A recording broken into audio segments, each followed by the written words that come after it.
வணக்கம் தமிழ் மக்களே. ஏலியன்ஸ் அப்படிங்கிற வார்த்தைக்கு உங்களுக்கு அர்த்தம் என்னன்னு தெரிஞ்சிருக்கும்னு நினைக்கிறேன். ஏலியன்ஸ்னா வந்துட்டு நம்ம பூமியில நம்ம கிரகத்துல உருவாகாம இங்க பிறக்காம வேற்று கிரகத்துல பிறந்த ஜீவராசிகள், உயிருள்ள ஜீவன்கள் அப்படின்னு வச்சுக்கோங்களேன். ஸோ இதை இங்கிலீஷ்ல ஏலியன்ஸ் அப்படின்னு சொல்லுவாங்க, இல்லைன்னா எக்ஸ்ட்ரா டெரஸ்ட்ரியல்ஸ், இடி அப்படின்னு கூட சொல்லுவாங்க. ஸோ இந்த இடிஸ் அதை பத்தி நம்ம படிக்கும் பொழுது இல்லை தெரிஞ்சு கொள்ளும் பொழுது என்ன பண்ணுன்னா, இந்த மாதிரி இடிஸ் இருக்குதா இல்லையாங்கிற கேள்வி எல்லாரோட மனசுலையும் கண்டிப்பா உதிக்கக்கூடிய ஒரு நியாயமான கேள்விதான். இன்னொரு விஷயம் நீங்க புரிஞ்சுக்கணும், யூஎஃப்ஓ அப்படின்னா என்னன்ட்டு, அன்ஐடென்டிஃபைட் ஃபிளையிங் ஆப்ஜெக்ட், அதாவது என்னவென்று கண்டறிய முடியாத பறக்கும் பொருட்கள், பறக்கும் ஆப்ஜெக்ட்ஸ். ஓகே, ஸோ நம்ம பூமியில நம்ம மனித இனம் தயாரித்த விமானங்கள், இப்ப புழக்கத்துல இருக்கிற விமானங்கள் உங்களுக்கு எல்லாருக்கும் தெரிஞ்சிருக்கும். இந்த மாதிரி விமானங்களுடைய உருவ அமைப்பும் இல்லாம, இந்த விமானங்களுடைய செயல் அமைப்பும் இல்லாம ரொம்ப வித்தியாசமான பறக்கும் தட்டுகள் நம்ம வானத்துல பார்த்தோம்னா அது எப்படி இருக்கும் அப்படின்னு யோசிச்சு பாருங்க. சோ அந்த மாதிரி நம்ம பூமியில நிறைய பேரு பார்த்திருக்கிறாங்க. அது மாதிரி விஷயங்களை பார்த்து அவங்க அதை பதிவு செய்து அதை வலைத்தளத்துல கூட போட்டிருக்காங்க. நீங்க யூடியூப்ல போயிட்டு யூஎஃப்ஓ சைட்டிங்ஸ் அப்படின்னு சொல்லிட்டு நீங்க போட்டு பாருங்க, சர்ச் பண்ணி பாருங்க, உங்களுக்கு நிறைய கிடைக்கும். ஸோ இதுல ரெண்டுக்கும் இருக்கிற தொடர்பு என்னன்னு பாத்தீங்கன்னா, எக்ஸ்ட்ரா டெரஸ்ட்ரியல்ஸ் நம்ம கூப்பிடக்கூடிய இந்த இடிஸ், இவை வேற்று கிரகத்துல இருந்து பூமிக்கு இது போன்ற யூஎஃப்ஓஸ்ல, அன்ஐடென்டிஃபைட் ஃபிளையிங் ஆப்ஜெக்ட்ஸ்ல தரை இறங்கி இங்கு ஒரு சிவிலைசேஷனை உருவாக்கினவா அப்படிங்கிற ஒரு கேள்வி நம்ம மனசுல எழுவதற்கான வாய்ப்பு இருக்கு. ஸோ இதை நல்லா மனசுல வச்சுக்கோங்க. இந்த ஒரு கருத்தாக்கத்திலையும் இல்ல இந்த ஒரு கற்பனை ஒரு பேக்ரவுண்ட் இன்ஃபர்மேஷனையும் வச்சுட்டு ஒரு விஷயத்த நான் உங்களுக்கு சொல்ல போறதை நீங்க நல்லா புரிஞ்சுப்பீங்க. கனடால ஒரு பார்லிமெண்டேரியன், கனடால இன்ஃபேக்ட் அவர் ராணுவத்துடைய மந்திரியா இருந்தார், டிஃபென்ஸ் மினிஸ்டரா. ஓகேவா? ஸோ தற்காப்பு மந்திரின்னு கூட சொல்லலாம். இந்த வார்த்தையை அப்படியே மொழிபெயர்த்தா நாட்டின் தற்காப்பு துறையை முன்னெடுத்து செல்லும் மந்திரி அப்படின்னு கூட வச்சுக்கலாம். சோ இந்த மந்திரி கனடால ஒரு மாபெரும் திடுக்கிடும் ஒரு என்ன சொல்றாரு, வாக்குமூலம் அளிக்கிறாரு. அந்த வாக்குமூலம் படி அவர் என்ன சொல்றாருன்னா, தான் பல வருடங்களா இந்த துறையில ஒரு மந்திரியா இருக்கிறது மூலமாகவும் அவருக்கு கிடைத்த தொடர்புகள் மூலமாகவும் அமெரிக்க ஆர்மில வேலை செய்யறவங்க கூடிய கிடைத்த பழக்கங்கள் மூலமாகவும் மாபெரும் மறைக்கப்பட்ட ரகசியங்கள் அவருக்கு தெரிய வந்திருக்கு. அந்த ரகசியம் படி அவர் என்ன சொல்றாருன்னா, அமெரிக்கன் ஆர்மி பல வருடங்களா இது போன்ற இடிஸ், அதாவது ஏலியன்ஸ் கூட இணைந்து வேலை செய்து கொண்டிருக்கிறது அப்படின்னு சொல்றாரு. இடிஸ் இந்த மாதிரி யூஎஃப்ஓஸ் மூலமா பூமிக்கு பல ஆயிரம் வருடங்களா போறதாகவும், இப்ப இருக்கிற அமெரிக்கன் கவர்மெண்ட் இது போன்ற இடிஸ் கூட தொடர்பு ஏற்படுத்தி அவங்க அந்த இடி கூட இணைந்து ஏதோ செய்து கொண்டிருக்கிறாங்க அப்படிங்கிற ஒரு விஷயமும் வெளியில வருது. ஸோ ஒரு விஷயம் நீங்க நல்லா புரிஞ்சுக்கணும், அவர் அந்த கனேடியன் டிஃபென்ஸ் மினிஸ்டர் இத மற்ற பார்லிமெண்டேரியன்ஸ் முன்னிலையில, மற்ற அதாவது மக்கள் தேர்ந்தெடுத்த அரசியல்வாதிகள் முன்னிலையில, ஐ திங்க் அவர் அந்த பார்லிமெண்ட்ல இந்த விஷயத்த சொல்றாருன்னு நினைக்கிறேன். கனேடியன் பார்லிமெண்ட்ல இந்த விஷயத்த போட்டு உடைக்கிறாரு. அட்லீஸ்ட் 4 விதமான 4 இனங்கள் ஏலியன்ஸ் ஆயிரக்கணக்கான வருடங்களா பூமிக்கு போறதாகவும், அவர் அந்த 4 விதமான ஏலியன்ஸும் ஒரே குறிக்கோளோட தான் பூமிக்கு போகுதா, அவங்களுடைய குறிக்கோள் என்ன, இவைகள்லாம் இணைந்து செயல்படுதா, இல்ல அவைகளுக்குள்ளேயே பிளவு இருக்குதா, இந்த அமெரிக்கன் ஆர்மியை இவங்க இந்த எக்ஸ்ட்ரா டெரஸ்ட்ரியல்ஸ் எதற்காக பயன்படுத்துறாங்க இப்படின்னு பற்பல கேள்விகள் இருக்குது. சரியா? சோ அதுல சில திடுக்கிடும் விஷயங்கள் வெளியில வர்றது என்னன்னா, இந்த ஈடிஸ் இந்த அமெரிக்கன் கவர்மெண்ட் மூலமா தன்னுடைய மாபெரும் ஒரு திட்டத்தை நிறுவ பார்க்கிறதாகவும் அந்த திட்டத்தின்படி உலக மக்கள் எல்லாம் அடிமைப்படுத்தி அவங்களை எப்பவுமே ஒரு பதட்ட நிலையில, ஒரு பய நிலையில, ஒரு ஒரு கஷ்டமான நிலையிலே அவங்களை வைத்திருப்பதன் மூலமா மனிதன் எப்பவுமே ஒரு ஒரு போட்டியாகவும் ஒரு பொறாமையாகவும் இல்லைன்னா ஒரு எதிரியாகவும் பார்க்கிற ஒரு நிலையிலேயே அவங்களை வைத்திருக்கும் பொழுது அவங்களுடைய எதிர்காலத்தை பத்தி எப்பவுமே அவங்களுக்கு ஒரு கவலையாவே வைத்திருக்கும் பொழுது, நாளைக்கு என்ன போகுதுன்ற ஒரு பயத்திலேயோ பீதியிலேயோ அவங்கள வைத்திருக்கும் பொழுது என்ன ஆகும்னா அடி வயிறு கலக்கும்னு நம்ம சொல்லுவோம் இல்லையா? அது ஆக்சுவலி என்னன்னு பாத்தீங்கன்னா, நம்ம அடி வயிறுல இருந்து அதிர்வலைகள் ஏற்படுது, வைப்ரேஷன்ஸ். ஓகேவா? அது லோ ஃப்ரீக்வன்சி வைப்ரேஷன்ஸ். ஆமா, இது போன்ற அதிர்வலைகள் இந்த ஏலியன்ஸ்க்கு தேவையான சக்தியை அளிக்குதாமா. உங்களுக்கு கேட்கறதுக்கே ரொம்ப ஷாக்கிங்கா இருக்கும். இந்த மாதிரி பூமிக்கு போற ஏலியன்ஸ்க்கு தேவையான சக்திய இல்ல உணவை பாத்தீங்கன்னா நம்ம மனிதர்கள் கிட்ட இருந்து பெறுவதற்காக இந்த இலுமினாட்டி கூட்டத்தை இந்த ஏலியன்ஸ் பயன்படுத்தி மனித இனத்தை எப்பவுமே ஒருவரை ஒருவர் அன்போடு பரிவோடு பழகாத நிலையிலேயே அவங்களை வைத்திருக்க தூண்டி விடுவதா ஒரு விதமான ஒரு கருத்தாக்கம் இருக்கு. என்னன்னு பாத்தீங்கன்னா, இப்போ நீங்க சாப்பாடு சாப்பிடுறீங்கன்னு வச்சுக்கோங்களேன். சாப்பாடு சாப்பிட்டீங்கன்னா அந்த சாப்பாடு உங்க வயிற்றுக்குள்ள போய் நுண்ணிய பொருட்களா ஆகி அப்புறம் ரசாயன பொருட்களா மாறி ரத்தத்துல கலந்து அந்த ரசாயன பொருட்கள் மென்மேலும் உடைக்கப்பட்டு ஒவ்வொரு அணுலையும் போய் கடைசியில என்ன ஆகுதுன்னா அந்த அந்த மாலிகூல்ஸ் உடைந்து அந்த வைப்ரேஷன்ஸ் ரிலீஸ் பண்ணுது. புரியுதா உங்களுக்கு?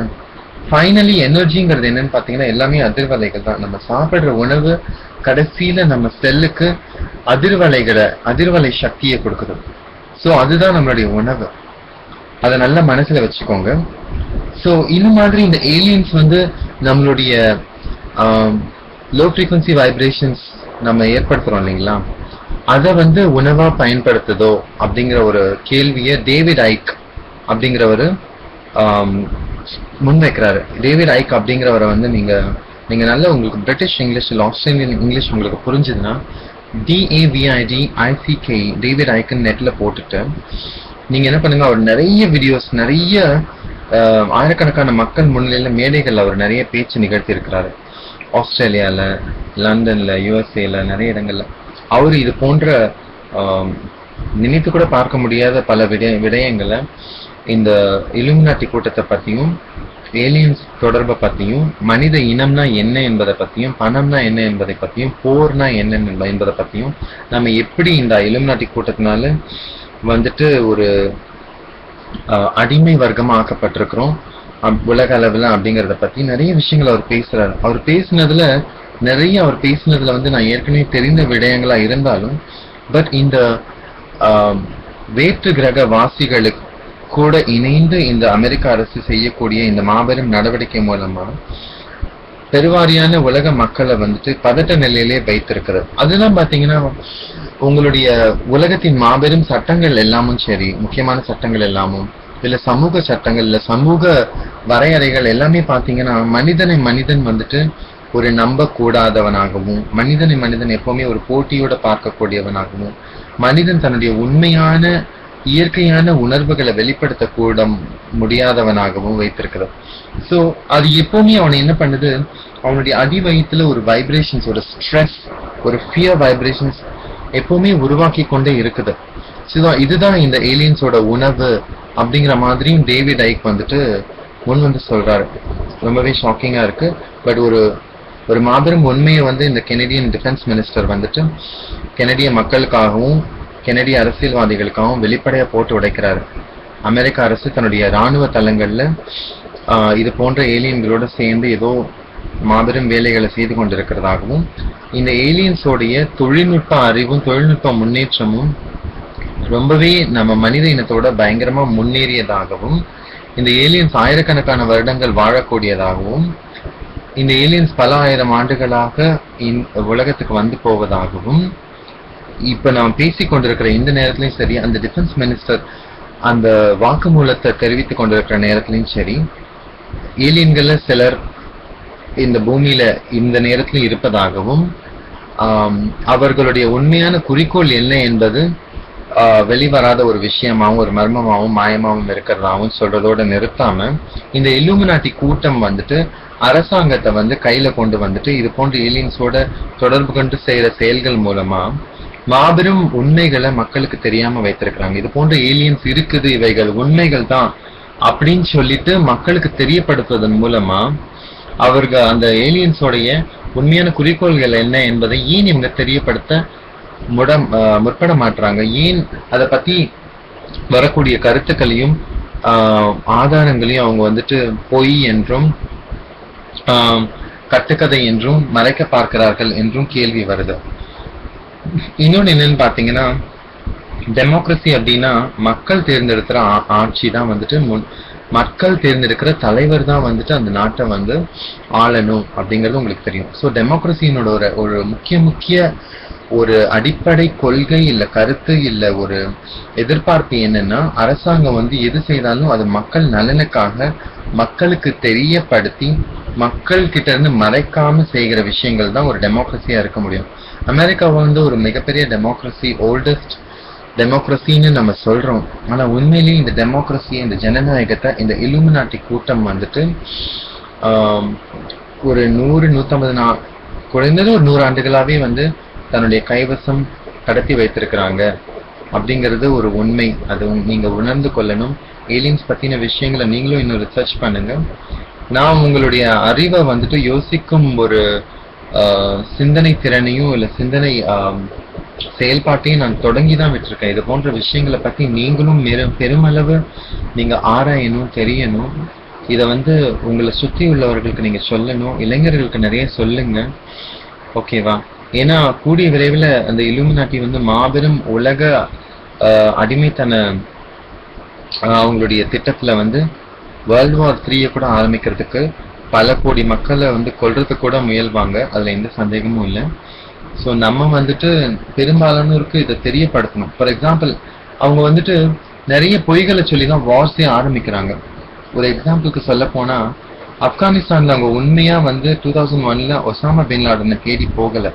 அவங்க அங்க போனது அங்க இருக்கிற தாலிபான் அரசை கவிழச் செய்து ஆப்கானிஸ்தானை முழுமையா இவங்க கண்ட்ரோல்ல கொண்டு வரதுக்கு தான். ஏன்னா ஆப்கானிஸ்தான்ல பெருமளவு ஓபியம் பயிரிடுதல் வந்துட்டு இந்த அமெரிக்காவுடைய உளவு நிறுவனமான CIA மூலமா செய்து கொண்டிருந்தாங்க. அதை தாலிபான் வந்து தலை தூக்கின பிறகு அந்த ட்ரக் ட்ரேடையே வந்து நசுக்கப்பட்டிருக்கு. ஸோ அந்த ட்ரக் ட்ரேட் மூலமா தான் இந்த இவங்க இருண்ட கவர்மெண்ட் இல்லை வந்துட்டு மறைமுக கவர்மெண்ட் உண்மையான இவங்களுடைய செயல்களை செய்வதற்கு தேவையான பணத்தை வந்து இவங்க வந்து இந்த மாதிரி கள்ளத்தனமான ஒரு தொழில் மூலமாகவும் ஈற்றதாகவும் நிறைய கருத்துக்கள் வெளியே வருது. ஸோ யோசிக்க ஆரம்பிங்க, நிறைய சிந்திங்க, நிறைய கேள்விகள் கேளுங்க. அரசாங்கம் சொல்றது எல்லாத்தையும் அப்படியே நம்பிடாதீங்க. ஈவன் நம்ம இந்திய கவர்மெண்ட் வந்துட்டு அமெரிக்கா எங்கேயோ ஒரு போர் தொடுத்து அந்த அமெரிக்காவுடைய ஒரு என்ன சொல்லுவாங்க இணைந்து நம்மளுடைய மிலிட்ரிய அமெரிக்காவுடைய குறிக்கோளுக்காக நம்ம அனுப்புறது இருக்கு இல்லையா? அந்த மாதிரி விஷயங்களுக்கு நம்ம இந்திய மக்கள் என்னைக்குமே வந்து ஒத்து போகக்கூடாது. உலக மக்களாகவும் நம்ம யோசிக்கணும், எங்கேயுமே வந்து போர் வரக்கூடாது, போர் நடக்கக்கூடாது. ஏன்னா பெரும்பாலும் இந்த 100-150 வருடங்களா வந்த போர்கள் எல்லாத்துக்கும் அமெரிக்காவுடைய இந்த இல்லுமினாட்டி தான் பின்னணியில இருக்காங்க. அவங்களுடைய மாபெரும் உலக திட்டத்துக்காக இது போன்ற போர்கள் அவங்க நிகழ்த்திட்டு வராங்க. ஆனா இந்த சிறு கூட்டத்துடைய வெறிக்காக, பதவி வெறிக்காக, ஆட்சி வெறிக்காக, அடிமை ஆக்குவதற்காக இவங்க செய்யும் இந்த போர்கள்ல லட்சக்கணக்கான கோடிக்கணக்கான இளைஞர்கள் வந்துட்டு நம்மளுடைய நாடுகளுடைய சுதந்திரத்தை காக்க போறேன், இல்ல நாடுடைய பாதுகாப்புக்காக நான் போறேன் அப்படின்னு சொல்லிட்டு நாட்டுப்பற்றுன்ற பேர்ல தன்னுடைய உயிரை மாய்த்து கொள்கிறாங்க. உண்மையிலேயே இது நாட்டுப்பற்றுக்காகவும் நாட்டுடைய பாதுகாப்புக்காகவும் இந்த போர்கள் செய்யப்படல. முழுக்க முழுக்க இந்த கூட்டத்துடைய பதவி வெறிக்காக, உலகத்தையே கையில கொண்டு வரும் ஆட்சி வெறிக்காக செய்து கொண்டிருக்கிறாங்க அப்படின்ற கருத்துக்களும் வெளியே வருது. ஸோ நிறைய யோசிங்க. அடுத்த வீடியோவில் நான் உங்களை சந்திக்கிறேன். வணக்கம்.